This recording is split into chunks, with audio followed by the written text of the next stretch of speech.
Dragon Age is the spiritual successor to Baldur's Gate, which is also from BioWare.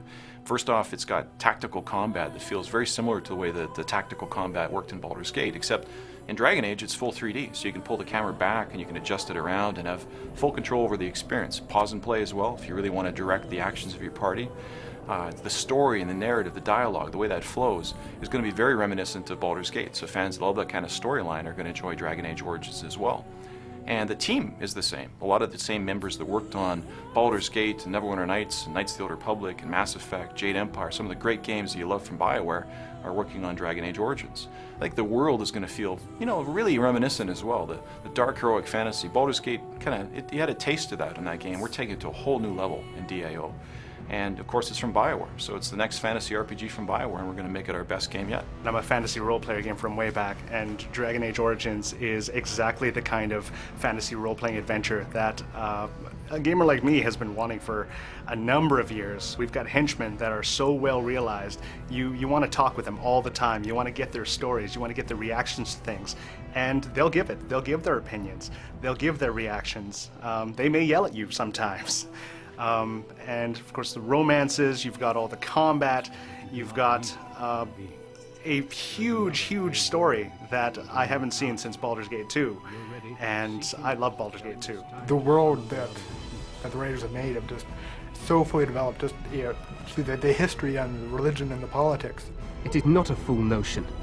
Our arguments with the Orlesians are a thing of the past, and you will remember who is king.